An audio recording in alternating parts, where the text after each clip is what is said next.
নমস্কার বন্ধুরা, আমি এআর এবং আপনারা দেখছেন job career West Bengal YouTube channel. তো আজকের এই ভিডিওটিতে আমি আপনাদেরকে জানাবো আইসিএফআরই, যেটা Indian council of forestry research and education, ministry of environment, forest and climate change, government of ইন্ডিয়ার একটি department.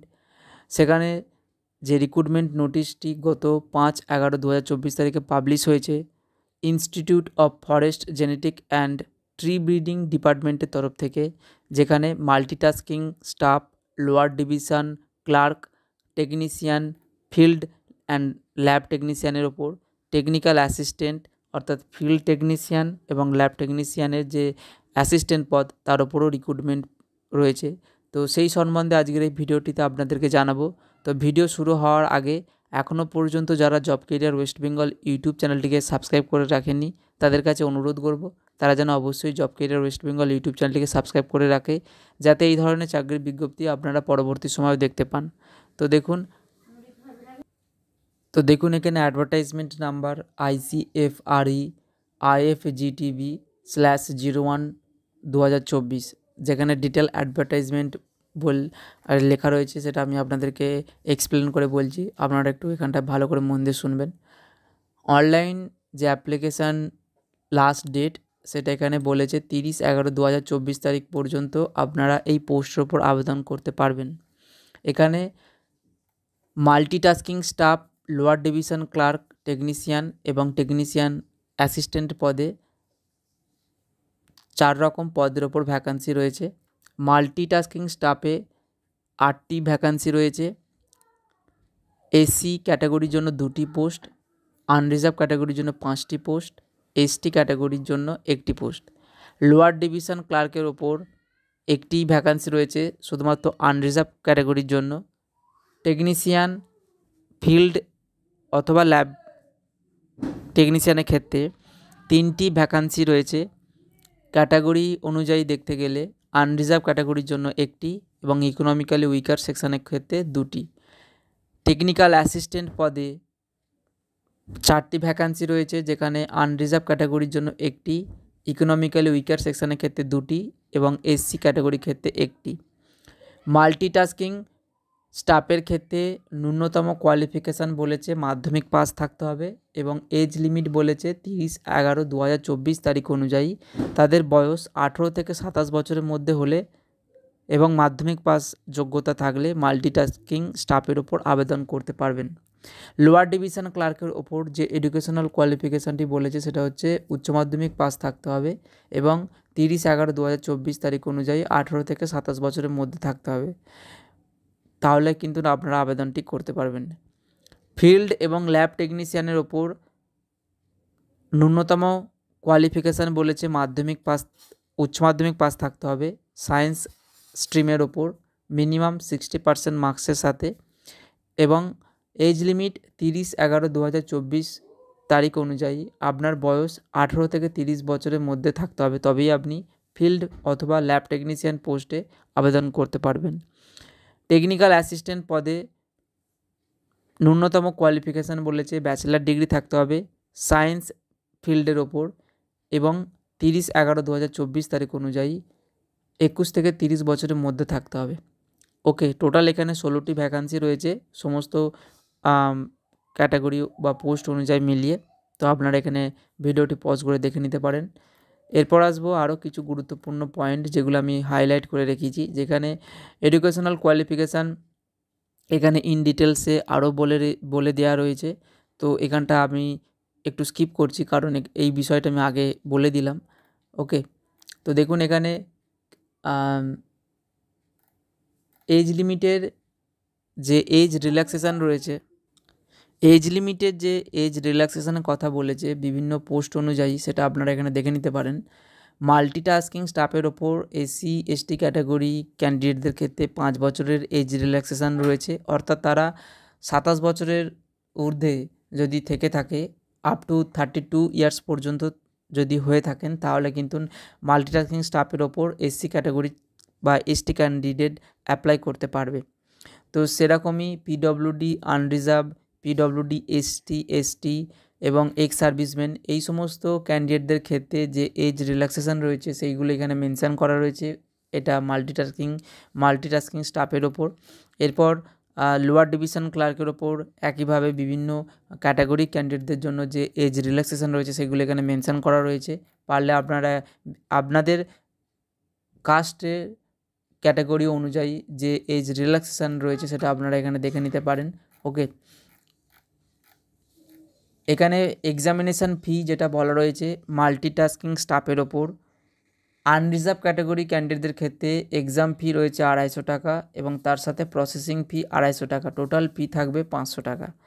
Women, SC ST, x সার্ভিসম্যানদের ক্ষেত্রে এক্সাম ফি কিছু দিতে হচ্ছে না, তবে প্রসেসিং ফি 250 টাকা দিতে হবে, তো টোটাল ফি থাকছে 250 টাকা।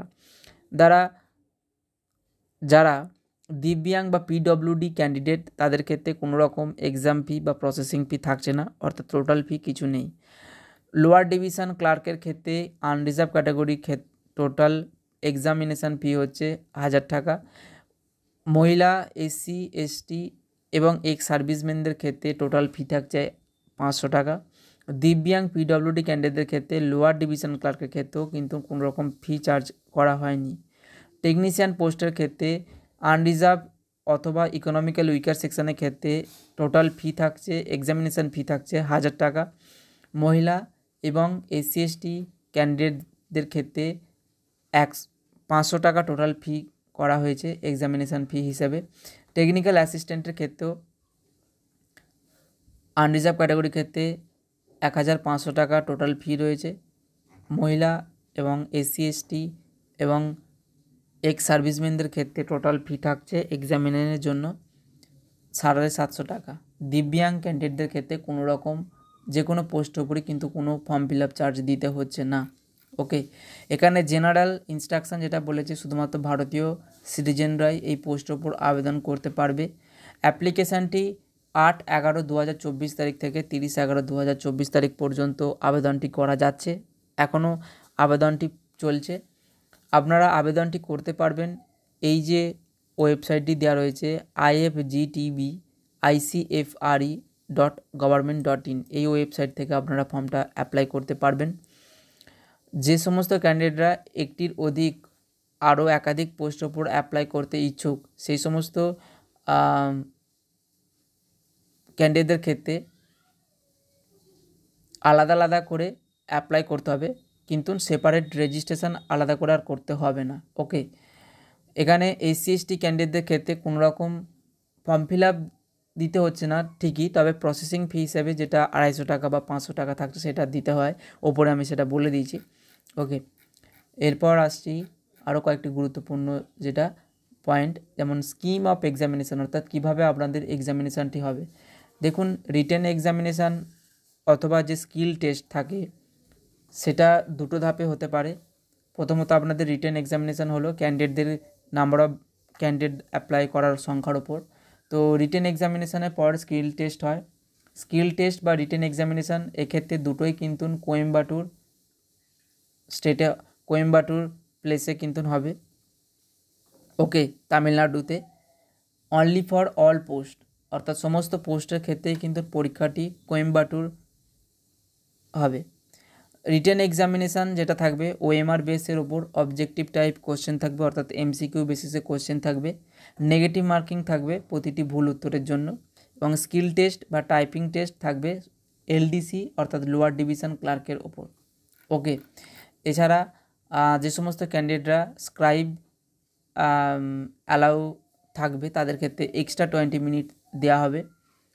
ওকে, এখানে অ্যাডমিট কার্ড কোনো রকমভাবে বাই পোস্ট বা স্পিড পোস্টের মাধ্যমে কোনো ক্যান্ডিডেটকে সেন্ড করা হবে না। ক্যান্ডিডেটরা যেন রেগুলারলি ওয়েবসাইটে ভিজিট করে সেটা এখানে মেনশন করা রয়েছে যে candidate are therefore advise to regularly visit the website, অর্থাৎ ক্যান্ডিডেটদের উদ্দেশ্যে বলা হচ্ছে যে তারা যেন রেগুলারলি ICFRE IFGTB যে ওয়েবসাইটটি ওপরে আমি বললাম বা এখানে যে ওয়েবসাইটটির নাম দেওয়া রয়েছে এই ওয়েবসাইটে আপনারা রেগুলার একবার করে অন্তত ভিজিট করবেন যে কোনো রকম অ্যাডমিট কার্ড এই পরীক্ষার ইস্যু করা হয়েছে কিনা। এখানে যে সমস্ত ডকুমেন্ট বা অ্যাডমিট কার্ড জন্য লাগছে সেগুলো এখানে বলা হয়েছে দেখুন। In addition to the admit card it is mandatory to carry at least one passport size recent colour photograph. অর্থাৎ আপনারা যখন পরীক্ষা দিতে যাবেন অ্যাডমিট কার্ড ছাড়াও আপনার সাথে অবশ্যই যেন একটি passport size recent colour photograph থাকে। তার সাথে ভ্যালিড ফটো আইডেন্টি প্রুফ হিসাবে আপনার ডেট অফ বার্থ এবং আধার কার্ড, ভোটার কার্ড, এই সমস্ত ডকুমেন্ট যেন অবশ্যই থাকে। এখানে সেগুলি মেনশন করা রয়েছে যে আধার কার্ড অথবা printed Aadhaar card, voter card, driving licence, PAN card, passport এই সমস্ত ডকুমেন্টের মধ্যে যে কোনো একটি ডকুমেন্ট নিয়ে যাবেন। এবং এর সাথে আরেকটি কথা অ্যাড করব, যদি আপনার গভর্নমেন্ট আইডিতে বর্তমান আপনার যে ছবি তার সাথে ম্যাচ না হয়, সেক্ষেত্রে আপনার রিসেন্ট আপডেট করা কোনো ডকুমেন্টের নিয়ে যেতে পারেন অরিজিনাল। কারণ অনেক সময় কী হয়, আধার কার্ডে যে ছবিটি আগে তুলেছিলেন এখনকার রিসেন্ট ফটো অনুযায়ী আপনার হয়তো ম্যাচ হবে না আধার কার্ডে। তো আপনি পারলে ভোটার কার্ড বা প্যান কার্ড এই ধরনের ডকুমেন্ট কিন্তু সাথে রাখতে পারেন। একটা ডকুমেন্টের ছবি না ম্যাচ হলে পরবর্তী ক্ষেত্রে ওই ডকুমেন্টগুলো কিন্তু দেখালে আপনাকে এন্ট্রি করিয়ে দেবে এক্সামিনেশন হলে। ওকে, অ্যাপ্লিকেশান যে সমস্ত ক্যান্ডিডেটরা করবে তাদের ক্ষেত্রে বলবো কোনো রকম ব্লার বা হেজি ফটো এবং সিগনেচার যেন আবঝা না হয়। তো এক্ষেত্রে ফটোগ্রাফ এবং সিগনেচার ক্লিয়ারলি যেন বোঝা যায় তবেই কিন্তু আপনারা আপলোড করবেন। পরবর্তী সময় কিন্তু এই ফটোগ্রাফ বা সিগনেচারের উপর নির্ভর করে কিন্তু আপনার অ্যাডমিট কার্ডটা ক্যান্সেলও হতে পারে বা অ্যাকসেপ্টেড হতে পারে, মানে ফর্ম ফিল আপটা। ওকে, এখানে পরীক্ষার যে প্যাটার্ন, মাল্টিটাস্কিং স্টাফের ক্ষেত্রে বলা হচ্ছে যে general English, general intelligence and reasoning, numerical aptitude, general awareness, এই সমস্ত টপিকের ওপরে 25 নাম্বার করে কোশ্চেন থাকবে, 25টি করেই। টোটাল টাইম ডিউরেশান থাকছে 90 মিনিটের জন্য। প্রতিটি ভুল উত্তরের জন্য 0.25 মার্কস করে কাটা যাবে। লোয়ার ডিভিশন ক্লার্কের ক্ষেত্রে English language, general intelligence and reasoning, quantitative aptitude এবং জেনারেল অ্যাওয়ারনেস 25টি কোশ্চেন থাকবে, 25টি করে কোশ্চেন থাকবে প্রতিটি সেগমেন্টের ক্ষেত্রে এবং ম্যাক্সিমাম 50 নাম্বার করে থাকছে এক একটা সেগমেন্ট। অর্থাৎ ইংলিশ ল্যাঙ্গুয়েজে 25টি কোশ্চেন থাকবে 50 মার্কস, অর্থাৎ প্রতিটি কোশ্চেনের মান 2 নাম্বার করে। তো এইভাবে 25টি করে কোশ্চেন থাকবে প্রতিটি সেগমেন্টে এবং ফুল মার্কস থাকবে এক একটি সেগমেন্টে 50 করে, অর্থাৎ এখানে 200 নাম্বারে এক্সাম থাকছে। টোটাল ডিউরেশান থাকছে 60 মিনিটে। প্রতিটি ভুল উত্তরের জন্য কিন্তু 0.50 মার্কস করে কাটা যাবে। টেকনিশিয়ান পোস্টের ওপর 100টি মাল্টিপাল চয়েস বা এমসিকিউ কোয়েশ্চেন থাকবে 12 স্ট্যান্ডার্ডের ওপর, অর্থাৎ উচ্চ মাধ্যমিকের ওপরে, এবং 3 ঘন্টার কিন্তু আপনার সময়সীমা থাকবে টেকনিশিয়ান পোস্টের এক্সামিনেশানটা। এক্ষেত্রে জেনারেল অ্যাওয়ারনেস থাকবে 20টি কোয়েশ্চেন, মেন্টাল অ্যাবিলিটি থাকছে 20টি কোয়েশ্চেন, জেনারেল ইংলিশ থাকছে 20টি কোয়েশ্চেন, অ্যারিথমেটিকে থাকছে 20টি কোয়েশ্চেন এবং বেসিক সায়েন্সের ওপর থাকছে 20টি কোয়েশ্চেন। টোটাল 100টি কোয়েশ্চেন থাকবে। টাইম ডিউরেশান কিন্তু 180 মিনিট, অর্থাৎ 3 ঘন্টা, এবং ফুল মার্কস থাকছে 100 নাম্বারে। প্রতিটি সঠিক উত্তরের জন্য 1 নাম্বার করে থাকবে এবং ভুল উত্তরের জন্য 1/3 নাম্বার করে কাটা যাবে। এক্ষেত্রে কোয়ালিফাইং মার্কস থাকবে 50%, অবশ্যই আপনাকে পেতে হবে জেনারেল ক্যান্ডিডেটদের ক্ষেত্রে এবং ইকোনমিক্যালি উইকার সেকশনের ক্ষেত্রে, এবং 45% পেতে হবে SC/ST ক্যান্ডিডেটদের ক্ষেত্রে। ওকে, তো টেকনিক্যাল অ্যাসিস্ট্যান্টের ক্ষেত্রে যে এক্সাম প্যাটার্ন রয়েছে 100টি মাল্টিপাল টাইপ কোশ্চেন থাকবে এমসিকিউ অবজেক্টিভ টাইপের, 3 ঘন্টা সময়সীমা থাকছে, 100টি কোশ্চেন থাকছে। এক্ষেত্রে টেকনিশিয়ান যে আগের পোস্টটি ছিল সেম জেনারেল অ্যাওয়ারনেস, রিজনিং 20টি কোশ্চেন থাকছে, ইংলিশ অ্যান্ড জেনারেল সায়েন্সের ওপর 20টি কোশ্চেন থাকছে, অ্যারিথমেটিকের ওপর 20টি কোশ্চেন থাকছে এবং রেলিভেন্ট সাবজেক্ট, অর্থাৎ আপনি যে সাবজেক্টে আপনার গ্র্যাজুয়েশন কমপ্লিট করেছেন, যেমন botany, forestry, zoology, biotechnology, agriculture, এই সমস্ত ফিল্ডের ওপর স্পেসিফিক 40টি কোয়েশ্চেন থাকবে 1 নাম্বার করে। ওকে, এখানে প্রতিটি পোস্টের বা মাল্টিটাস্কিং স্টাফ বা এলডিসি বা টেকনিশিয়ান বা টেকনিক্যাল অ্যাসিস্ট্যান্ট যে পোস্টগুলি রয়েছে তার ডিটেলস সিলেবাস কিন্তু এখানে দেওয়া রয়েছে। আপনারা চাইলে এখানে ভিডিওটি পজ করে একবার দেখে নিতে পারেন বা নোট ডাউন করে রাখতে পারেন। ওকে, তো এখানে সিলেবাসগুলো আপনারা এখানে একটু ভিডিওটি পজ করে দেখে নেবেন, কারণ এত সিলেবাস আপনাদের বলতে গেলে ভিডিওটা অনেকটা লং হয়ে যাবে। তো সেই ক্ষেত্রেই আমি এখানটা একটু স্কিপ করছি। চাইলে আপনারা এখানটা ভিডিওটি পজ করে আপনাদের পোস্ট অনুযায়ী কিন্তু সেগুলো একটু খাতাতে বা কোথাও নোট করে নেবেন, যাতে সেই অনুযায়ী আপনারা কিন্তু প্রিপেয়ার হতে পারেন।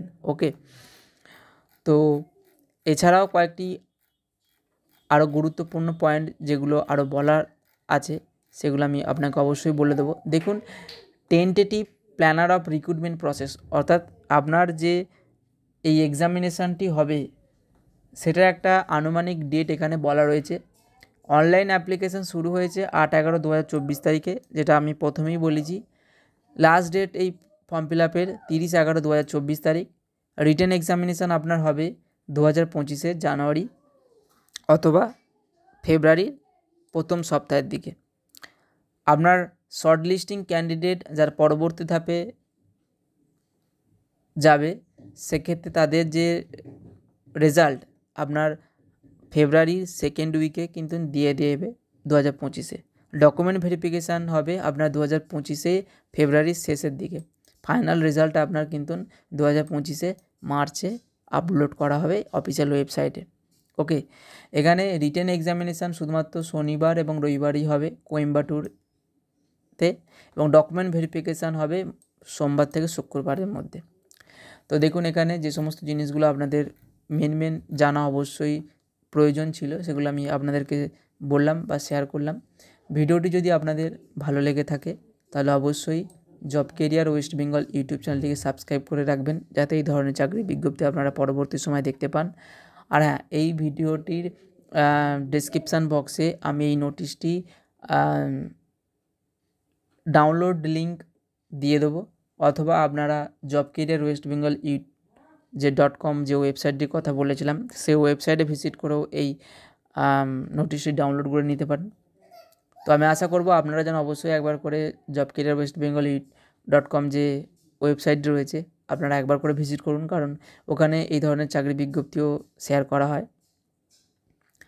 তো আজকের ভিডিওটি এই পর্যন্ত। ভিডিওটি দেখার জন্য ধন্যবাদ বন্ধুরা, দেখা হচ্ছে নেক্সট ভিডিওতে।